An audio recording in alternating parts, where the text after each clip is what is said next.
Hey guys, let's talk about something. So last year, I explained and I kind of showed you guys that I wanted to develop a platform, basically a solid set of hardware, a solid frame that I could put together that I knew wasn't going to wear out or have durability issues, that I could fly and really get good at flying because it wasn't changing. Now, I did that a little bit after the new year. I didn't come across that as part of necessarily the new year for 2018. For 2019, I just want to update my platform, and only because there's certain hardware that's not available anymore, or that there's better hardware available that I think is better suited. So, one of those things is, don't mind me changing camera batteries. One of those things, one of the primary things, is a frame. And this year with Bob Ruby really nailing down, well, what he calls the Floss Glide. So I want to talk about that. Now, I already opened the main package that all this stuff comes in, and I started taking this apart before I realized, dang it, I want to talk about this. So you have to forgive me. Let's get all this stuff in frame here, and we'll talk about it. This all comes in one bag, and all the stuff that I have here comes inside of another one of these black bags. So we'll get to these. These are mostly the carbon fiber members here. Get some washers, nuts, spacers, just some nylon hardware here. You get some Brain 3D. These are camera mounts for your FPV camera. And then you get all these standoffs. Now, the deal is, and what Bob and Serge over at Pyro have done, is they gave you options, or they gave us options. So what you end up with are two different size standoffs, all right? This Floss Glide, its purpose is to replace the Floss Style. And the Floss Style was a really good frame, but it had a few drawbacks. One of those drawbacks was that you got a lot of prop-in shot, right? So you can see here, you get some 20 millimeter or 25 millimeter standoffs. Battery's dead in my calipers. And then you get some 35 millimeter standoffs. All right? Now, I prefer to use the 25 because I like a lower profile build. But, and just barely, if you watch in my videos, like right down in, let's see, where's my fingers? Right down in here, you get just a little prop in these corners, just barely. Now, this isn't all the frame. This is partly because I also run a very, very low camera tilt. I'm usually about 20 degrees. So keep that in mind. But in order to help get that out of the shot, I could raise up the GoPro another, 10 millimeters, another centimeter, and that would just about get rid of it all. So anyway, this is why you get all these standoffs. I'm going to go ahead and move them over here. Now, in this bag, we have more hardware. We have all the different screws and things. Now, there's also some nuts and stuff in here because we have M3 screws. We also have some M2 screws. Because as you're going to see as we get into this, the Floss Glide supports both 30 by 30 mounting options as well as 20 by 20. And what they've tried to do is give us enough hardware to be as flexible as we might want to be to mount anything we want the way we would want for the most part. So we have all the different length screws that we're going to use for this, attaching the standoffs to the frame and the arms and all the other cross members and things, as well as some extras. And these are nice. I don't think you'll get these in the shot just yet. But these are hardened steel screws. I want to say they're 12.9 or 12 something. Anyway, they're just about as hard as you can get. So it's really cool that we're getting a frame well under that $100 mark, okay?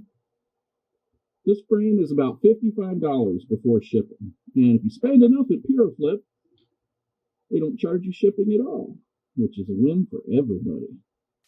So it's really nice that they're giving you that really durable, really hard hardware.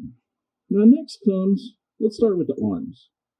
Because we got some neat stuff going on with this. Now when you get your kit, you're actually going to get, right now I know there's some people going, wow, there's a lot of arms with that kit. Yes, there are. Now this frame comes with two options for front arms, all right? When we look at this, and we're going to talk about how this all fits together, okay? When we put these arms together, you're going to see there's two different styles here. You see that? So you actually get 4 standard arms that can be used for front and back, because if you flip these like this, then one set is the front, one set is the back. You get an extra, like these, and then you get a set of these deadcat arms. The purpose of these, just like you can see here, is to get a little bit more space. Well, a few things. Get a little bit more space between the arms, but by doing that, what it does is also pulls the arms backward, which puts them a little bit behind the nose of the quad, so that you get even less prop and shot. Lots of arm options here. And it's nice that they do give you a spare right from the start. No spare dead cats yet. Now, my understanding is they're waiting for some of this stuff to come. It's supposed to come in a shipment, and it's just not here yet. Then, you get the bottom plate. You get the top plate. And finally, you get a brace.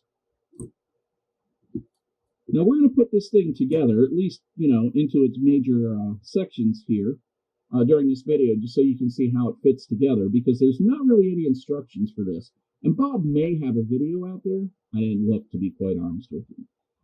There's one major criticism that I have with this bottom cross member here, and its only purpose is really to add a lot of rigidity. Okay, it takes out some of the flex, makes the frame a lot stronger across the middle. But you'll see here that the tooling fits through the 30 by 30 and 20 by 20 mounting holes. Okay,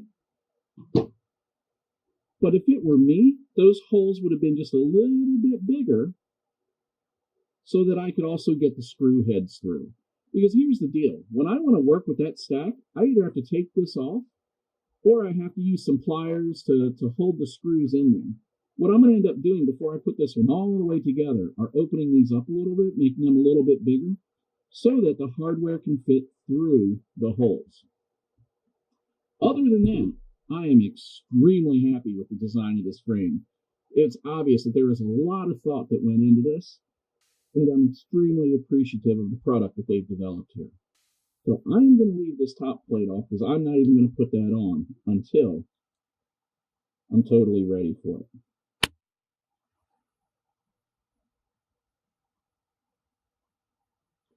Now, these holes in the bottom plate, in fact, in every member, are extremely tight tolerance. They don't just slide through.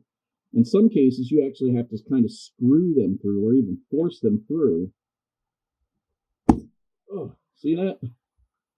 Now, that is by design. Bob loves tight tolerances. He loves things to be, well, tight.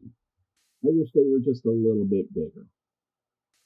Now, I'm not going to be assembling this completely at this point in time, because as you're going to see as I start to lay this stuff out, when you're going to put it together, you got to be ready to put it all together. It can't really be phased. So what I'm going to end up doing is putting my hardware on the bottom plate first. Now, I'm not going to be assembling this all the way tonight. At least that's not my intention. We'll see where this goes. Because you'll see as I start putting it together that you really have to be ready to put the whole thing together. It can't really be phased well. So I'm going to be putting an AK-32 4-in-1 ESC in here and a Talon F4. Okay? Now, I have another one of these already built. We'll discuss it in another video. I went with the F7 and the newer AK-32, but this will work fine. Personally, I like to use some longer screws running all the way up through the stack to hold everything together. I'm going to put some of these in here now. And we're going to go ahead and get this ESC mounted. Now, I like to do this because, frankly, I got tired of nylon screws breaking all the time, or even nylon standoffs, and having to,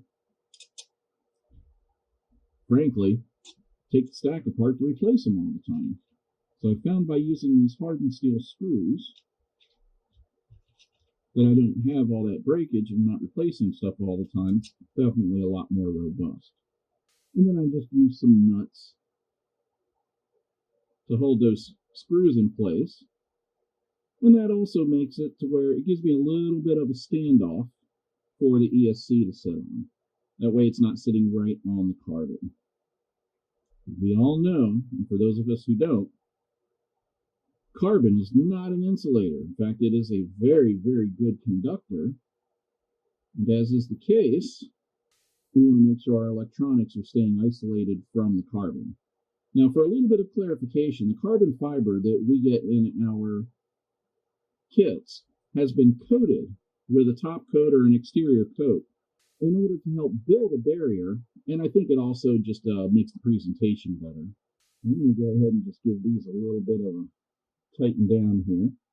Not too tight. They don't need to be terribly tight, but I know you guys are getting a little bit of fuzzy cam here and there, where as I get closer to the lens, things fuzz out. That is because my camera right now is making a terrible grinding anytime the focus changes using the internal mic, and I'm just too lazy to bring out the external mic. So I'm going to go ahead and let it be focused on the bench here. And we'll just try to keep everything down low. All right. Now the front of this is actually the long part of the frame here, the long part of the bottom plate. Try to get those straight on there. And let me see what the fit's like as far as how close this is sitting. Yeah, that's got plenty of clearance. Not a ton. There's 1 or 2 millimeters of clearance between that plate there and the ESC. And that's plenty for me. And then I'm going to have these leads coming out the back. Those are going to end up getting replaced. But now what I'll do is I'll go ahead and slide on some of these soft mount gummies just as spacers. Now, if you want to use something else for spacers, you go for it. I don't think there's a right or wrong answer here.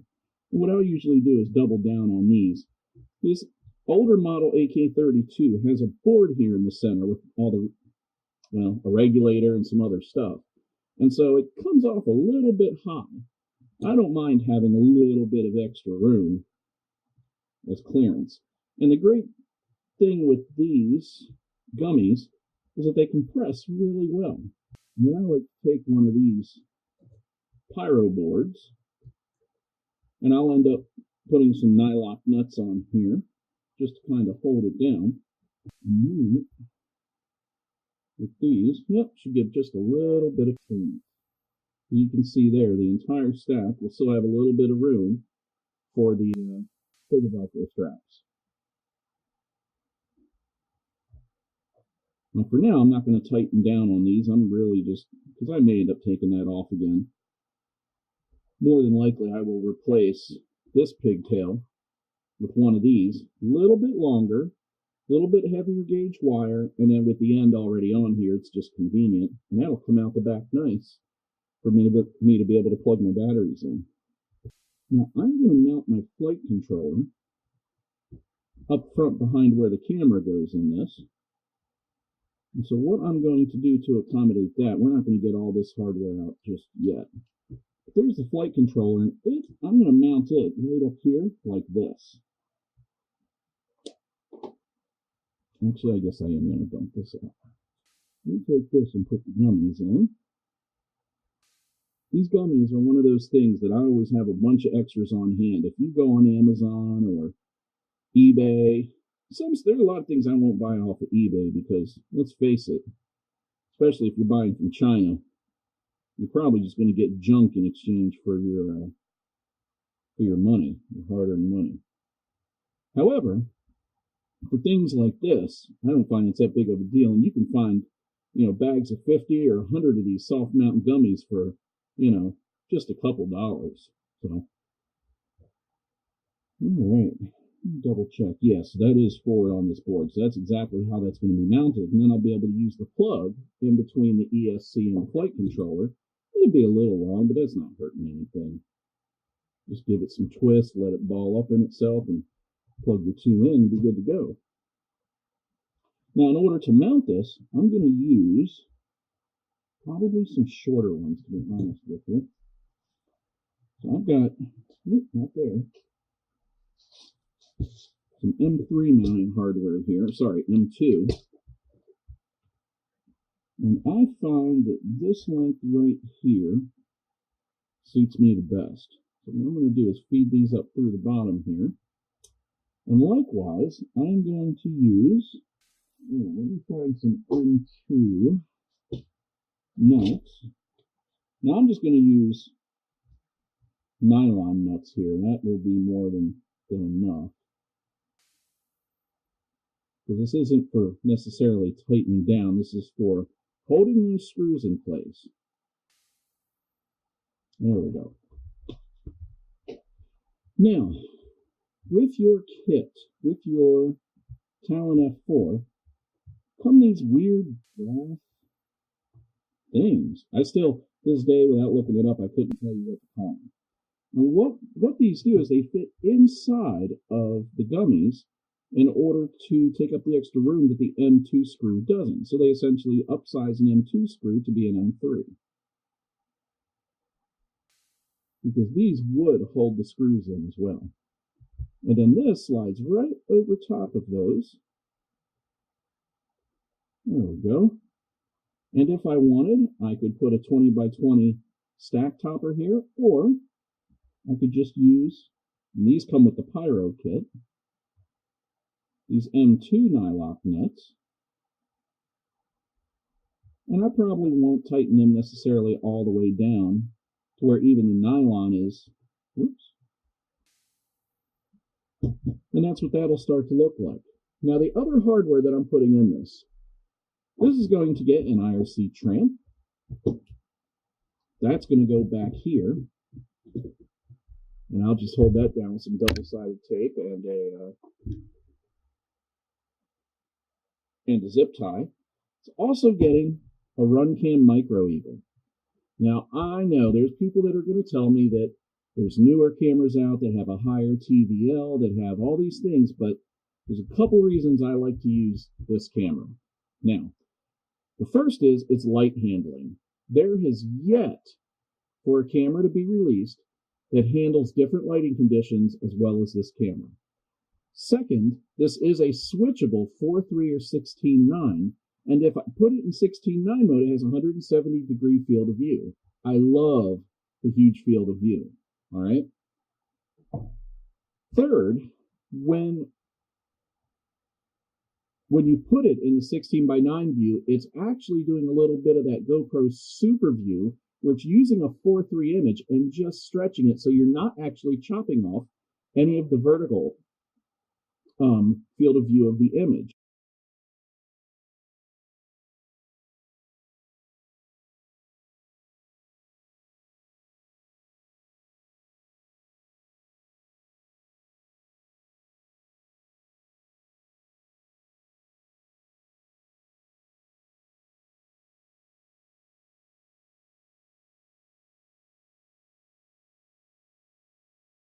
Well, I'm all out of forever tubes also, so that answers that. I'm going to order another Immortal T. I have nothing against these. What I've done is take Immortal T's, take forever tubes and run it on both sides of this. Just put some hot glue and electrical tape around there to kind of hold that in place. And then what you end up with is sort of an Immortal T. So then everything's nicely protected and good to go, but that will not be the case today. So anyway, this gives you an idea of how it all fits together. You can see at that point you run the longer screws up through these because the innermost ones get standoffs. So you use these long screws through the center holes. They go all the way through here.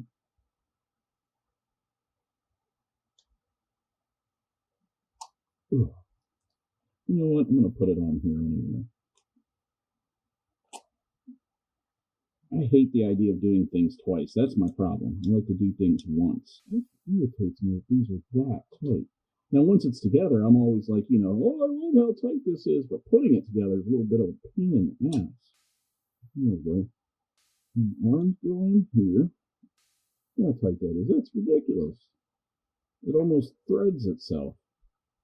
Ridiculous in a good way.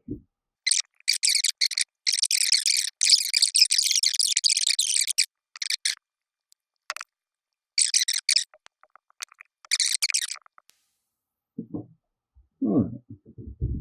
You can see how the arms look there. You can see how the front are further back and a little bit further apart as well. These are actually so tight.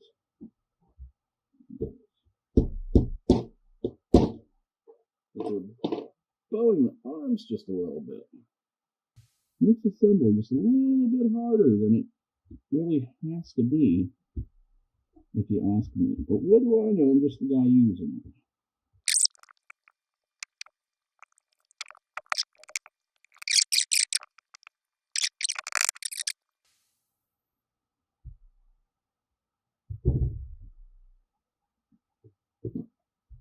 Does it have to be this tight? Like I said, once it's together, it's like, oh yeah, I love it. But God, for assembly purposes, this is silly. I know somebody's going to say, oh, bro, you can get a drill and ream it out a little bit, or you can get a file and ream it out a little bit, but I don't feel like I should have to do that.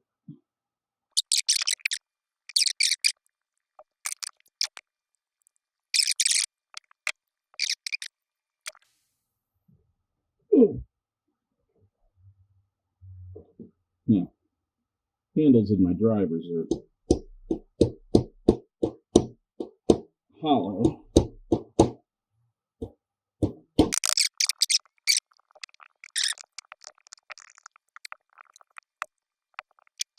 It's not lining up all the way. I'm starting to delam the carbon fiber just a little bit around the screw holes. So that's no bueno, but shouldn't affect the overall. Anyway, you see where this is going. You end up putting the other 4 standoffs on, top frame goes on top of that, and other than these minor annoyances, this is an excellent frame. Now, I've been running the floss style since it was released, and I've only ever broken 2 of those boomerang arms. I've been running one of these for 12, I'll say 15 flights right now. And in fact, I'll get that built up here in just a second. You can see the Talon F7 right up here. Got my Runcam Micro Eagle there. 20 by 20 Acon AK-32. It's updated. Right here's my Tramp. And everything else is pretty standard Withrow stuff. Now, the Xing motors are on this build, and these are the 2750 kV variant, 2207. And this thing is flying splendidly. As I get more time to go out and fly, I'm going to go ahead and really show you, and hopefully even take you through this little bit of tuning that has to be done. But running Betaflight stock PIDs with this hardware on this frame is fantastic. What's going to go on that new build are these Flywoos. These NIN motors. Got some 2207, 2750 titanium color. Just put a video out on those. So if you want more details on those, go check that out. Then that essentially represents the new platform. A lot of the same stuff, a little bit of brand new stuff, to hopefully be a really kick-ass 2019. Thanks for tuning in. Those are my thoughts on the Floss Glide. It gives you an insight into what I'm going to be flying this year until further notice. So I want to say how much I appreciate all you guys tuning in, keeping an eye on this stuff. I value and I appreciate how much you guys value my opinion and my experiences on things. And as always, happy crashing.